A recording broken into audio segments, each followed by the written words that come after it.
चुनाव जो बांकीपुर में चुनाव में होने वाला है, क्या प्रत्याशी चुनाव यहाँ से लड़ेंगे आज क्या? जनसुराज में चुनाव के बाद जो संगठन के पुनर्गठन की प्रक्रिया शुरू की गई है, उसके तहत नए संगठन के साथ आज छपरा जिला की कार्यकारिणी की पहली बैठक थी। उसमें जिला के पदाधिकारियों ने हम लोगों को राज्य के कुछ पदाधिकारियों के साथ आमंत्रित किया था। उसमें उन साथियों के साथ बैठकर अभी तक का जो संगठन निर्माण हुआ है उसकी प्रक्रिया पर, उनके कार्यों पर, उनकी जिम्मेवारी पर और आगे उस संगठन को और कैसे मजबूत किया जा सके उस पर चर्चा हुई। उस पर मैं भी एक प्रतिभागी के तौर पर उसमें मैंने भाग लिया। ये ही आज का विषय था। सर, उपचुनाव में क्या सर पार्टी इस बार वहाँ से टिकट आप चुनाव लड़ रहे हैं क्या? बहुत ज़्यादा चर्चा है कि आप खुद चुनाव वहाँ से लड़ रहे हैं। पहले से जनसुराज ने इस बात की घोषणा कई स्तर पर करी हुई है कि हम लोगों को ऐसा लगता है कि बांकीपुर का जो चुनाव होगा वो पिछले 7-8 महीने से चल रही सरकार पर एक तरीके से बिहार की जनता का रेफरेंडम होगा। इसलिए रेफरेंडम होगा क्योंकि चुनाव के समय बड़े बड़े वादे किए गए, नीतीश जी का चेहरा आगे रखा गया, 10,000 रुपये दिया गया, 2 लाख रुपए का लालच दिया गया, 1 करोड़ नौकरी की बात कही गई। इन सारे विषयों पर, इन सारे मुद्दों पर जो सरकार, जो जनता को बताया गया, सरकार जो अभी कर रही है वो बिल्कुल उससे उलट है। सरकार ने रोजगार की बात नहीं की, सरकार ने 2 लाख रुपए कब कैसे देंगे इस पर नहीं बताया, सरकार ने ये नहीं बताया कि नीतीश कुमार को क्यों हटाया गया। किसी ये बात नहीं हुई। सरकार तो लाल गमछा, हरा गमछा की बात कर रही है और जाति धर्म पूछकर गोली चलाना, इस तरह की बात, समाज को बांटने की बात हो रही है। तो हम लोग को ऐसा लगता है कि उस विधानसभा के बाद पहली बार जो उपचुनाव होने जा रहा है वो बांकीपुर का उपचुनाव है। वो सरकार के काम पर, उनकी नीतियों पर, उनकी कार्यशैली पर, उनके चेहरे पर रेफरेंडम होगा। इसलिए जनसुराज बहुत ताकत से, अपनी जो इतनी हम लोग की ताकत है वो हर ताकत लगाकर हम लोग वो चुनाव लड़ेंगे।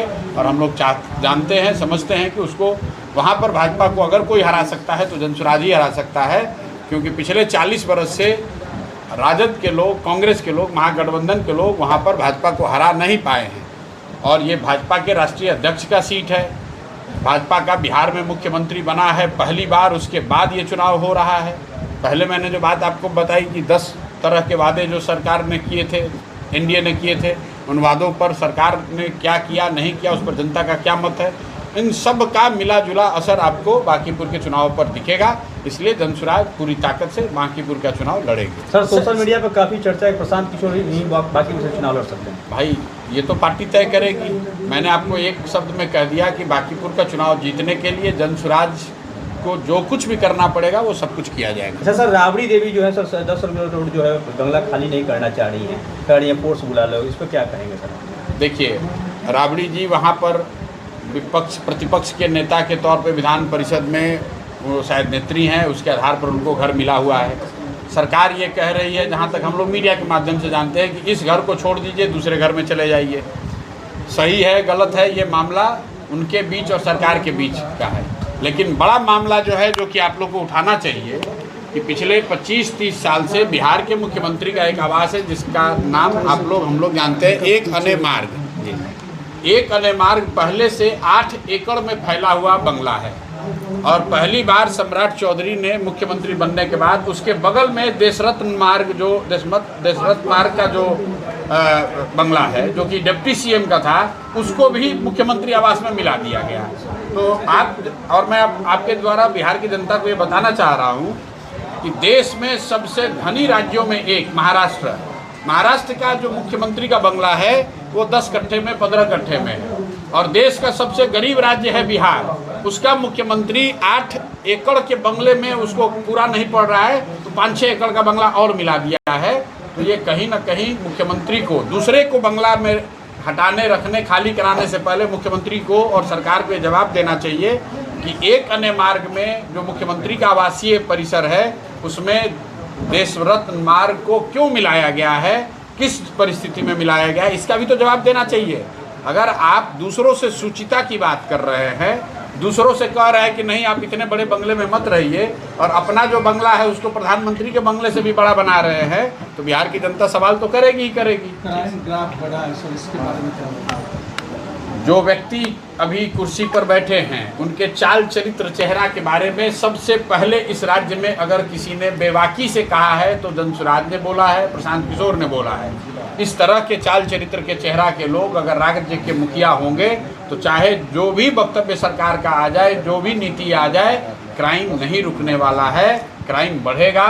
लेकिन बिहार की जनता ने इन्हीं लोगों को वोट दिया है, तो जो बोइएगा वो काटिएगा। गलत लोगों को वोट दिए हैं तो गलती भुगतना पड़ेगा। मिडिल ईस्ट तनाव के बाद काफ़ी लोगों के पॉकेट पर, जेब पर भारी पड़ रहा है खर्चा, महंगाई बढ़ गया, कैसे देखते हैं इसको? कुछ नहीं देखते हैं। आगे चुनाव होगा, बोझ कम हो जाएगा। अभी बंगाल में चुनाव था, मिडिल ईस्ट में ईरान में लड़ाई चल रही है मार्च से तेल का दाम बढ़ा नहीं बढ़ा, क्योंकि बंगाल में चुनाव था। चुनाव खत्म हुआ, हर दिन 2 रुपये बढ़ा दे रहा है। अब तो इंतजार कीजिए, जब यूपी में चुनाव होगा तो तेल का दाम नहीं बढ़ेगा। जब चुनाव खत्म हो जाएगा फिर दाम बढ़ाया जाएगा। और बिहार के लोगों को तो बात करनी ही नहीं चाहिए भाई। हम लोग तो ये फर्जी शराबबंदी के नाम पर यूपी के मुकाबले 10 रुपया लीटर पेट्रोल पर, डीजल पर ज़्यादा पहले से, आज से नहीं 5 बरस से दे रहे हैं।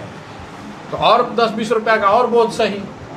यहाँ पर तो लोग अंधभक्ति में लोग कह रहे हैं कि हम 500 रुपये लीटर भी देंगे लेकिन मोदी को वोट देंगे, तो दीजिए 500, आनंद लीजिए।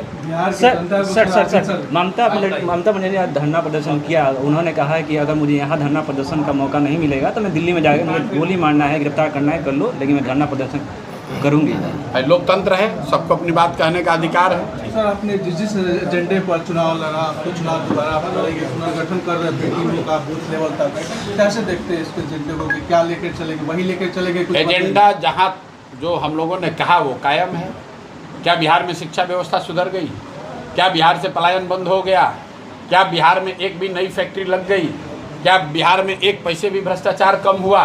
तो जो एजेंडा जनसुराज ने तय किया था वो एजेंडा कायम है, तो हम लोग का प्रयास भी कायम है। ठीक।